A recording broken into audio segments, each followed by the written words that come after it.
Naisip mo na ba kahit minsan na kahit gaano ka pa kasipag magtrabaho, maaaring manatili ka pa ring salat sa pera? Alam ko, parang walang saysay pakinggan. Pero ito ang katotohanang bihirang sabihin ng mga tao, hindi sapat ang pagsisikap para yumaman.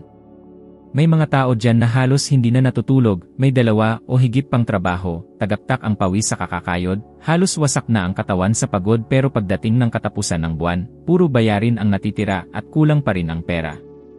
Naranasan mo na ba yan? Kung maaaring ito ang pagkakataong magbago ang takbo ng buhay mo. Hindi ka kailanman makakausad kung wala kang tapang harapin ng buong katapatan kung nasaan ka na ngayon. At hindi lang pera ang usapan dito. Ang tinutukoy ko ay ang kabuuang sitwasyon mo sa buhay. Kasi karamihan ng mga tao ay nabubuhay sa isang ilusyon, kunwari maayos ang lahat, kunwari kontrolado ang sitwasyon, pero sa loob-loob nila, alam nilang unti-unti na silang lumulubog. At ang masakit sa lahat, nasasanay sila. Nasasanay mabuhay sa kapos. Nasasanay na may utang ang credit card. Nasasanay na may naiiwang bayarin. Nasasanay matakot buksan ang mobile banking app. Ngayon, sagutin mo ito, ilang beses mo na bang sinabi sa sarili mo na darating din ang araw na gaganda ang buhay? Ilang pangako na ang binitiwan mo tuwing bisperas ng bagong taon? Ilang Lunes na ang sinimulan mong may panibagong plano? At ilang beses na rin bang, makalipas lang ng ilang araw, balik na ulit sa dati ang lahat? Ganyan na ganyan ang nakita ko mismo sa tiyuhin kong si Don at sa asawa niya. Madalas ko silang bisitahin. Sipag nila, totoo yan. Lahat ginagawa para sa mga anak nila. Pero ang totoo, nakikita ko lang ang larawan ng pagiging stagnant. Buhay na puro minimum. Nakatira sila sa lugar na malayo sa trabaho.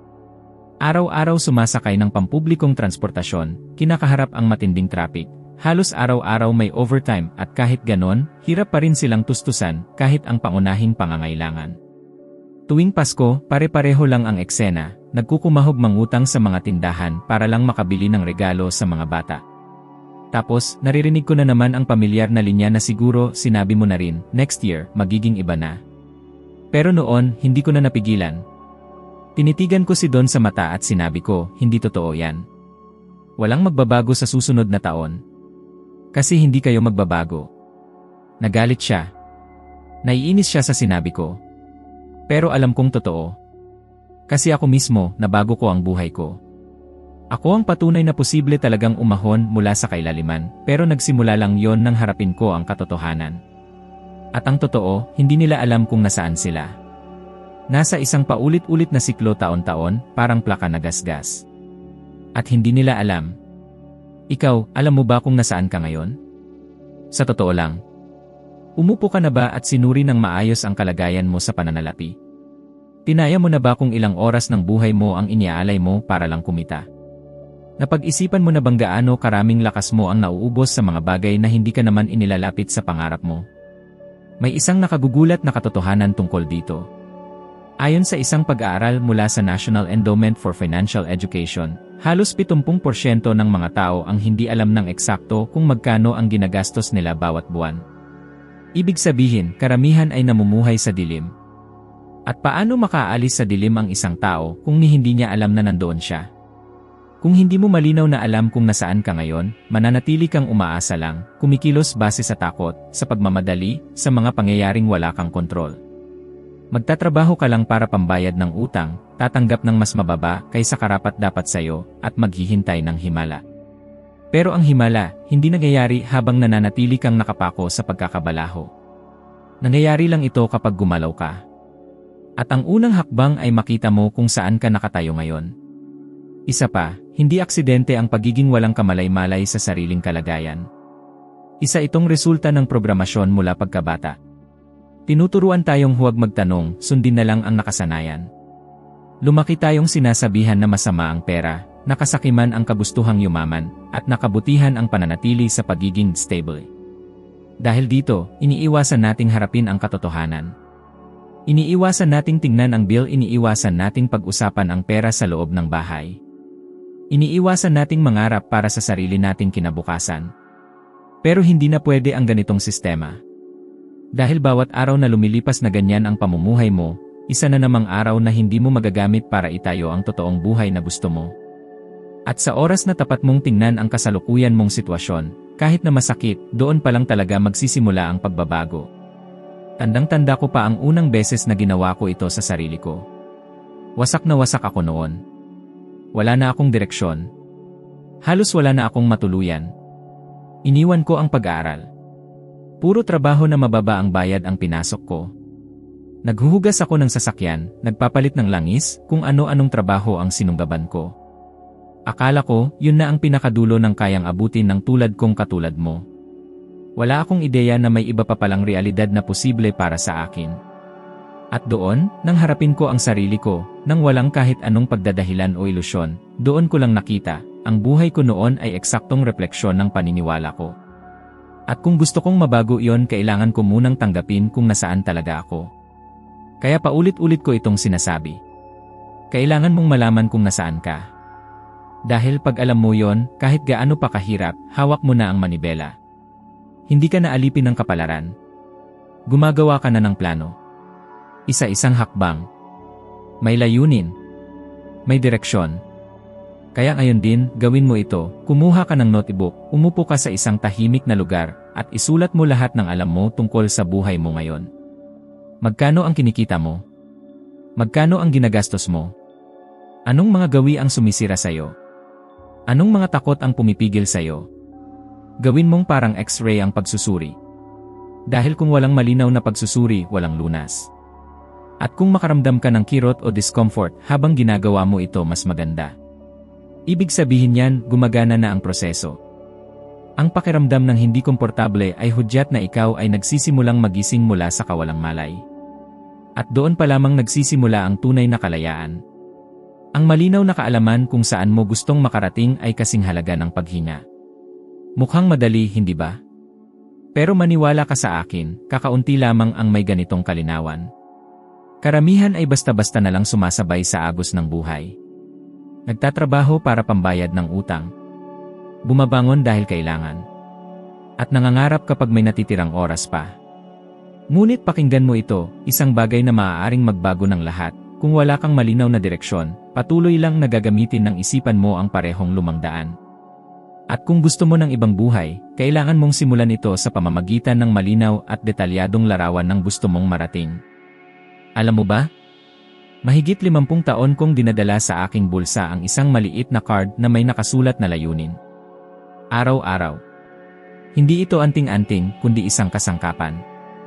Sa tuwing hinahawakan ko ang card, may natatanging grupo ng mga selula sa aking utak na napapagana, at agad-agad na sumisindi sa aking isipan ang imaheng gusto kong makamit. Para itong ilaw sa gitna ng kadiliman, agad itong umiilaw. At kasabay ng imahe ay ang enerhiya na nagtutulak sa akin para magpatuloy. Marami ang nagsasabing hindi nila alam ang gusto nila. At totoo iyon. Kadalasan, hindi pa nila ito pinag-isipan. Bakit? Dahil pinalaki silang huwag masyadong mangarap. Tinuruan silang maging realistiko. Pumili ng hangarin base sa kung ano ang kikaya. At kapag nangyari ito, ang unang nawawala ay ang kakayahang mangarap. Isang beses, nagbigay ako ng seminar sa lungsod ng Toronto. Kasama roon si Cynthia, asawa ng pamangkin kong si Don. Sa mga unang linggo, hirap na hirap siyang unawain ang sinasabi ko, vibration, espiritu, mga paradigma bago sa kanya ang lahat. Pero isang gabi, pinasulat ko sa lahat ang lahat ng gusto nila sa buhay. Natigilan siya. Sabi niya, hindi niya alam ang gusto niya.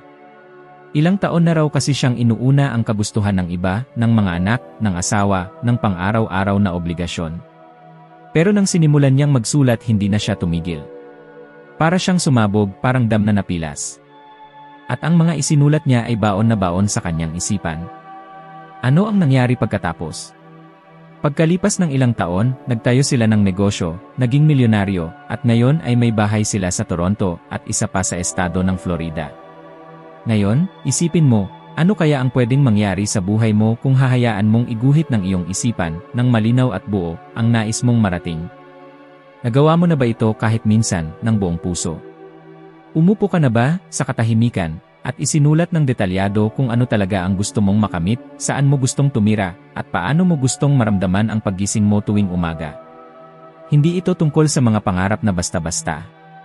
Ang tinutukoy ko ay mga larawang may sapat na detalye na kayang maramdaman, maamoy, marinig at maranasan ng isipan mo. May isang pag-aaral mula sa Dominican University of California na nagpapakita na ang mga taong sumusulat ng kanilang mga layunin ay may 42% na mas mataas na posibilidad na makamit ito kumpara sa mga taong iniisip lang ito. At kung ibabahagi mo pa ang mga layuning ito sa taong mapagkakatiwalaan at magbibigay ng pananagutan sa iyo, aabot sa higit 70% ang tsansang makamtan mo ang mga ito. Hindi ito mahika. Ito ay agham, ito ay sistema ng utak, ito ay pagtuon. Ngayon, unawain mo ito, hindi kaya ng iyong isipan na magkaiba ang totoo sa malinaw na imahinasyon.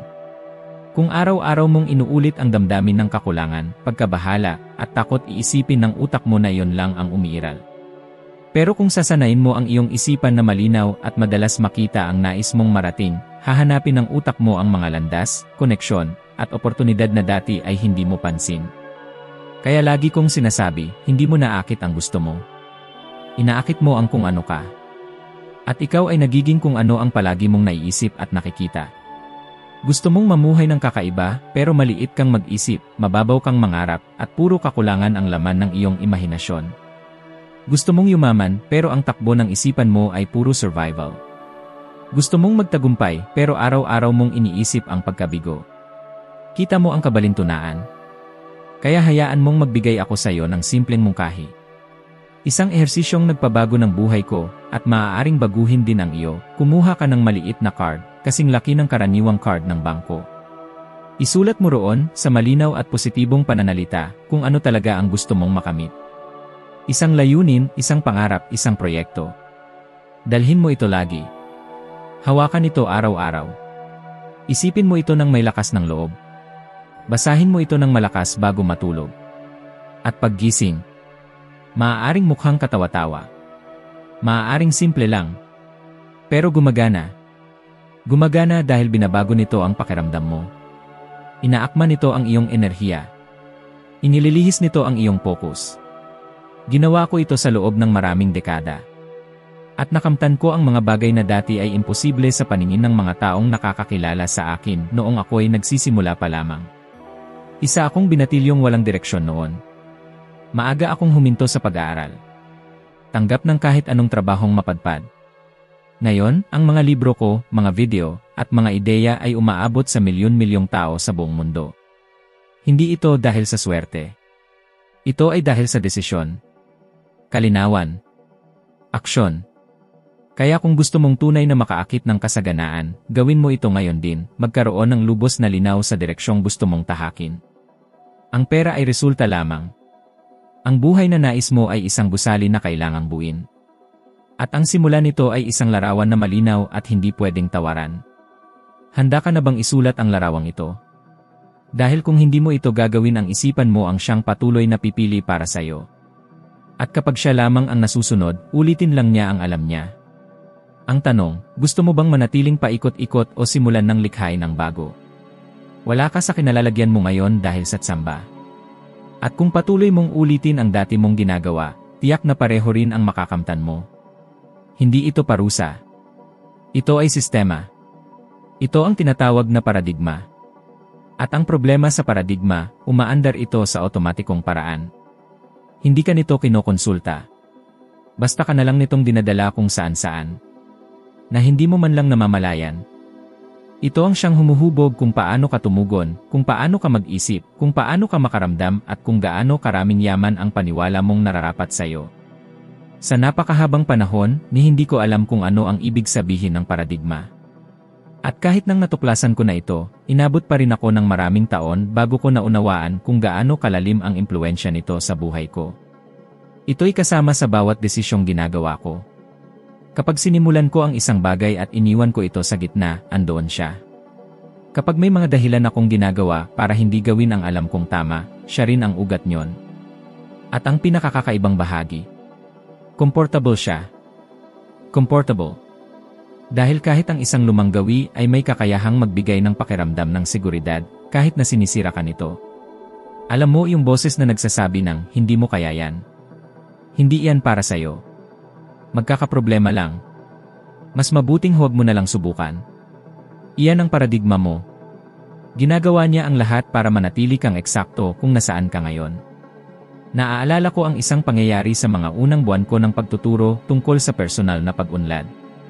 Ako ay nagsasagawa ng lingguhang seminar sa lungsod ng Toronto, at isang mag-asawa kong kamag-anak, sina Don at Cynthia, ay nagpasya na dumalo. Ngunit sinabi kong kailangan nilang magbayad ng bayad sa rehistro. Kahit pa sila ay pamilya. Hindi agad nila ito naunawaan. Pero alam ko sa sarili ko, kung walang tunay na pangako, hindi nila ito seseryosohin. At tama nga ako. Sa unang mga linggo, litong-lito sila. Tila tinatanggihan ang halos lahat ng ideya. Ganyan gumagana ang paradigma. Pinipilit nitong manatili ang dati. Tinutuligsan nito ang bago. Pinoprotektahan nito ang luma. Hanggang isang araw, habang nasa kalagitnaan ng programa, hiniling ko sa lahat na isulat ang lahat ng kanilang nais makamit. At si Cynthia ay tila na paralisa. Wala siyang maisulat. Bakit? Dahil napakatagal na niyang iniisip lamang ang ibang tao. Kung ano ang gusto ng kanyang mga anak. Kung ano ang kailangan ni Don. At dahil doon, nakalimutan na niyang mangarap para sa sarili. Iyan din ang epekto ng paradigma, inaapakan nito ang pinakadalisay mong mga hangarin upang manatili kang paulit-ulit sa lumang gawi. Pero may nabago noong araw na yon. Nang nagsimula siyang magsulat, hindi na siya tumigil. Para bang ang lahat ng matagal nang nakakulong sa loob niya ay biglang nakahanap ng daan palabas. Iyon ang sumira sa paulit-ulit na siklo. At makalipas ang ilang taon, namuhay sila ng lubos na naiibang realidad, masagana, puno ng posibilidad, at malaya. Sa palagay mo ba ay magbabago ang buhay mo sa panonood lang ng isang video? O sa pagbabasa ng isang aklat? Hindi ganon. Ang buhay mo ay nagbabago lamang kapag binago mo ang iyong sistema ng paniniwala. At hindi iyon madali. Kinakailangan ito ng pagsisikap. Kinakailangan ng pagkaalerto. Kinakailangan ng muling paghubog ng iyong isipan. Araw-araw, tuwing 5:30 ng umaga, ako ay umuupo at gumagawa ng mga pagsasanay gamit ang aking kaliwang kamay. Samantalang ako ay kanan. Bakit ko ginagawa ito? Dahil ito ay simbolo. Isang hamon sa aking paradigma. Isang araw-araw na patunay na kaya kong lumikha ng bagong landas. At magiging tapat ako sa iyo, may isang araw na gusto ko nang tumigil. Maglalakbay ako, mabigat ang aklat, at may bahagi sa akin na nagsabi, hindi mo na kailangang dalhin yan. Isusulat mo na lang pagbalik. Pero agad-agad, may isa pang boses na lumitaw, Proctor, iyan ang paradigma mong sinusubukang linlangin ka. Nangako kang gagawin mo ito araw-araw. Walang palya. Kaya dinala ko ang aklat. Baka iniisip mo ngayon, Bob, paano ko nga babaguhin ang paradigma ko? At ang sagot ay nagsisimula rito, ulitin mo nang may kamalayan ang mga gawin na nakaayon sa gusto mong buhay, kahit hindi ito komportable. Kailangang sirain ang siklo. Pag-uulit na may damdamin. Paglalarawan na may layunin. Gawaing may konsistensya.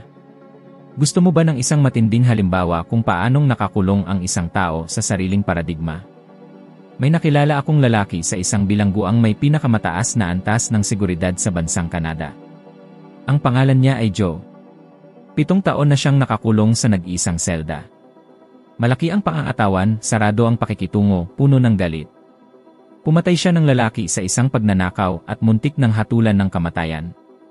Nagsimula siyang dumalo sa mga sesyon ko sa loob ng kulungan. Sa simula, puro biro, panunuya at walang respeto. Siya ang nangingibabaw sa silid dahil sa negatibong enerhiya. Natatakot ako sa kanya. Hindi ito metapora, tunay akong natakot.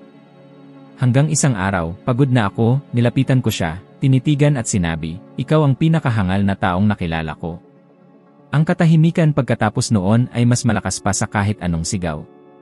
Namula siya, napatigil at sa aking pagkabigla, bigla siyang humalakhak. Sa sandaling iyon, nagsimulang matunaw ang yelo. Kalaunan, si Joe ang naging unang dumarating, ang pinakamasigasig, at sa huli ay siya ang naging tagapangasiwa ng disiplina sa aming mga pagpupulong. Nakuha ko ng kasunduan upang makalaya siya sa ilalim ng espesyal na probasyon. Siya ay naging katuwang ko sa negosyo. Ganap siyang nagbago. Ngunit tingnan mo, si Joe ay hindi masama. Siya ay produkto ng isang sirang paradigma. Pinaniwala siyang kailangan niyang gumamit ng lakas upang makuha ang gusto. Na kailangan niyang mangibabaw upang mabuhay. Iyon ang itinuro sa kanya, maaaring sinasadya o hindi. Ngunit natutunan niyang magbago.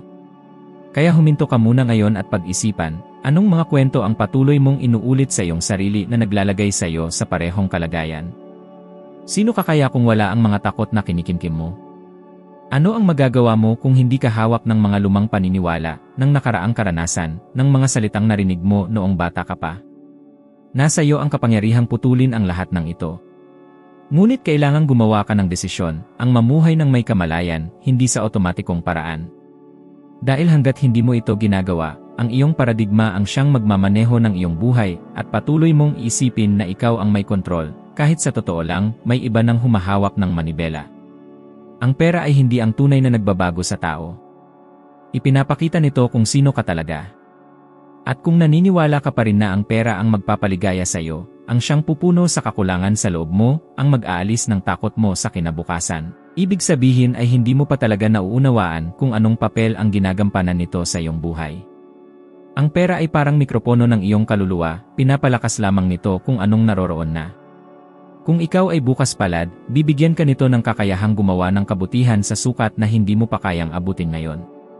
Ngunit kung ikaw ay makasarili, mas lalo ka nitong ihiwalay sa iba. Isa lamang itong kasangkapan. 100. At kapag ginamit mo ito ng may malay, ito ay nagiging isang puwersang nag-iwan ng bakas na tumatagos sa maraming henerasyon. Tignan mo, ako at si Sandy ay gumawa ng isang desisyon noon.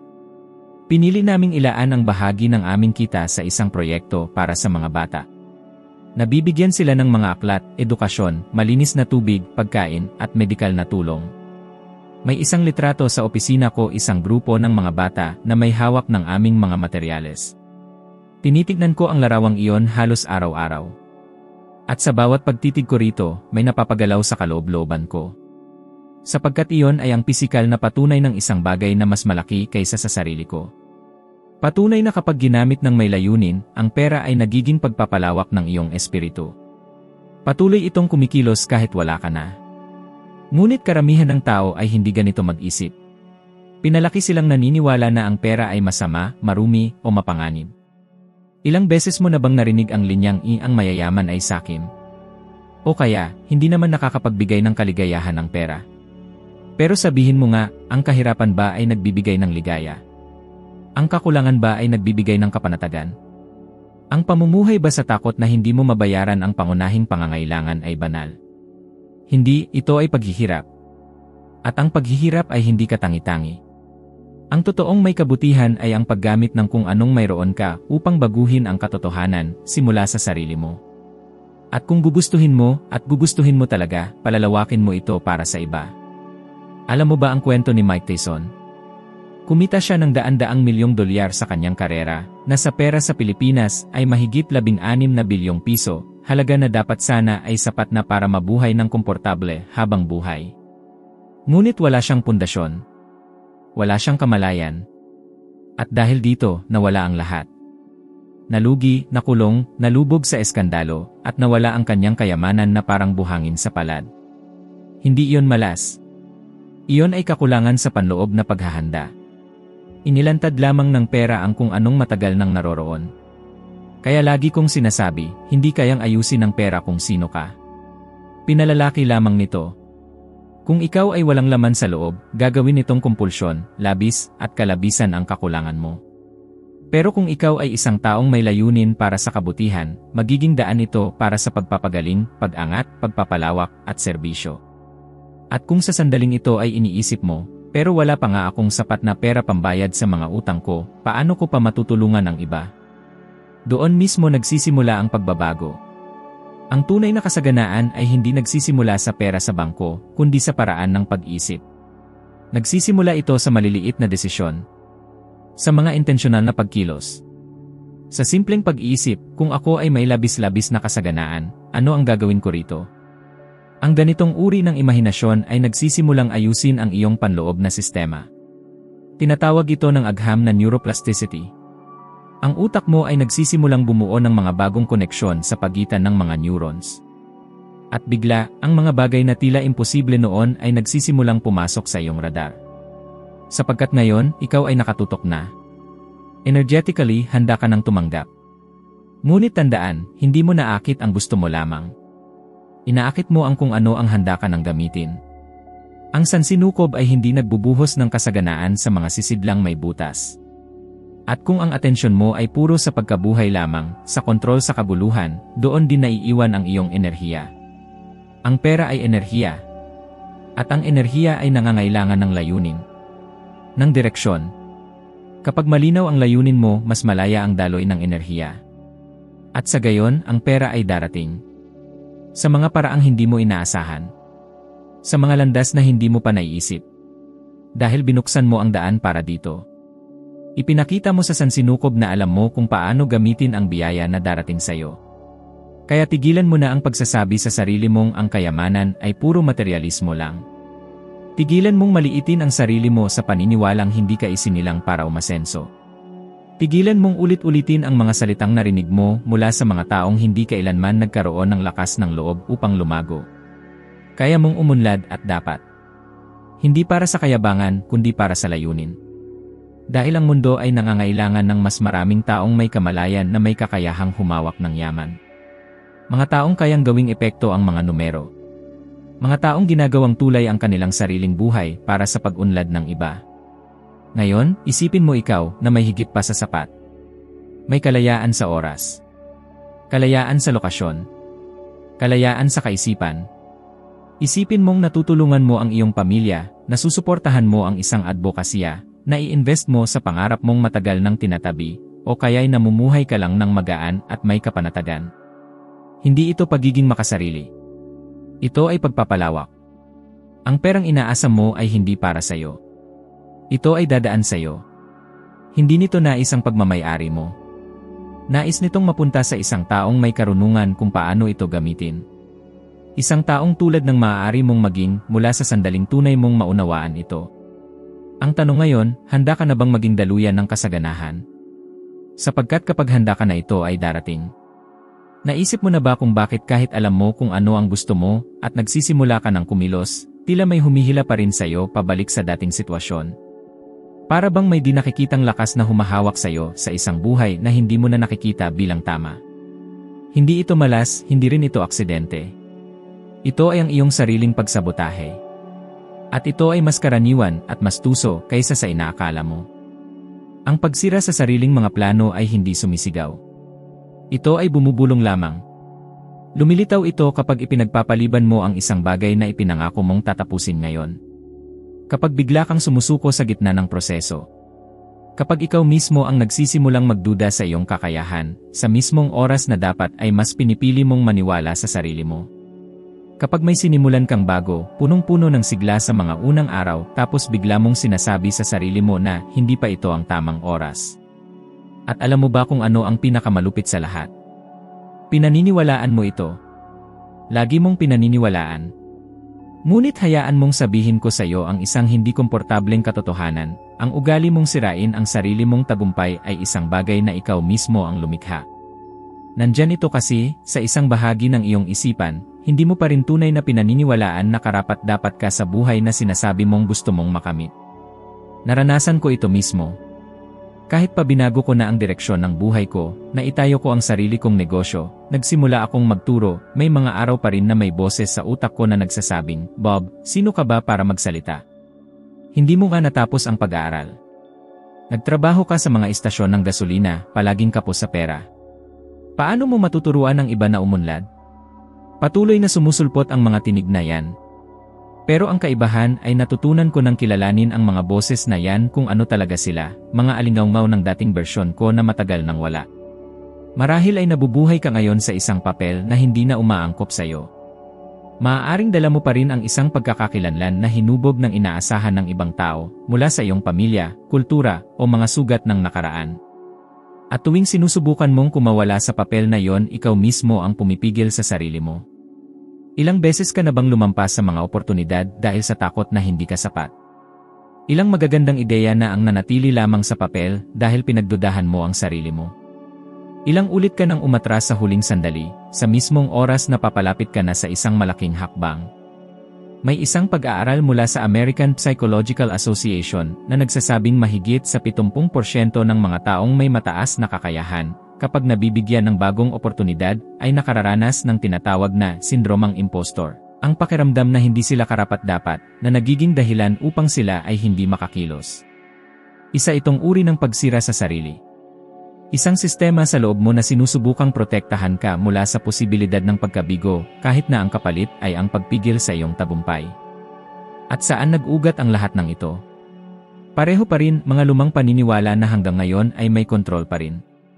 Sinasabi ng mga ito na delikado ang pagbabago, na mapanganib ang mangarap ng malaki, na mas mainam ng manatili sa sigurado kaysa subukan ang pambihira. At pinakikinggan mo sila. Sinusunod mo pa rin. Dahil ang mga paniniwalang iyon ay naitanim noong ikaw ay bata pa, sa mga lugar na puno ng takot, kakulangan, at mahigpit na kontrol.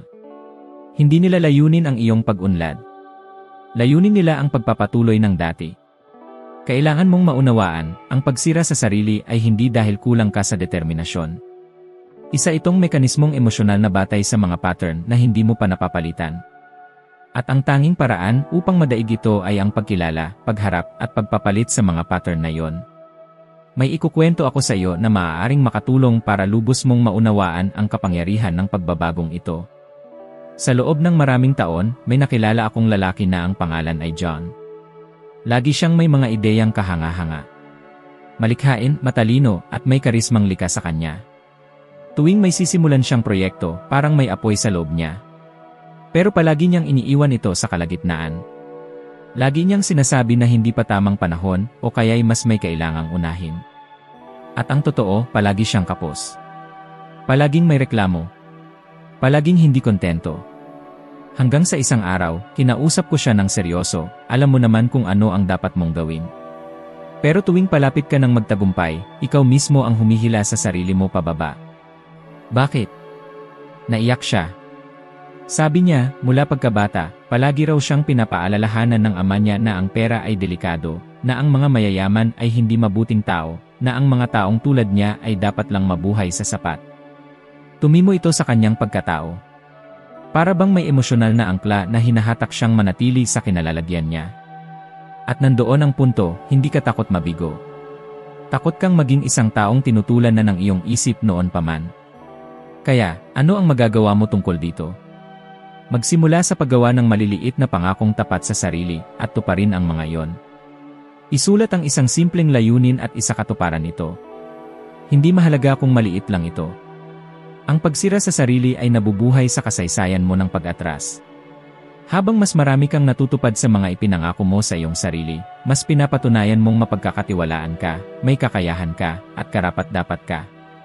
At higit pa riyan, pagmasdan mo ang mga tinig na sumusulpot tuwing ikaw ay malapit ng umangat. Susubukan ka nilang pigilan. Sasabihin nilang hindi ka pa handa. Na mapanganib ito. Na mas mainam ang maghintay. Sa mga oras na yon, huminto ka. Huminga ng malalim at sabihin, alam kong nandyan ka. Pero ngayon, ako na ang magpapasya. Maaaring parang simbolismo lang ito, pero ito ay may basehang neuroagham. Ganito nagsisimula ang muling pagprograma sa iyong isipan upang tumugon sa mga bagong utos. Hindi ka narito sa mundong ito upang mamuhay ng mababa sa tunay mong kakayahan. Maaaring naging kasama mo ng matagal ang pagsira sa sarili, pero hindi na ito kailangang manatiling bahagi ng iyong pagkatao. Maaari mong baguhin ito. At kapag nabago mo ito, madidiskubre mong ang lahat ng akala mong imposibleng makamit ay matagal na palang naghihintay lang na ikaw ay humawi sa sarili mong daan. Kung may isang bagay kang kailangang tandaan mula sa lahat ng pinag-usapan natin ngayon, ito ang pinakamahalaga. Nagsisimula kang itayo ang buhay na gusto mo sa sandaling maunawaan mong malinaw na malinaw kung nasaan ka ngayon at kung saan mo gustong makarating. Kung wala ito, bawat hakbang mo ay basta galaw lang, hindi ito tunay na pag-usad. Hindi lang ito tungkol sa pagnanais ng mas maraming pera, tagumpay, o kalayaan.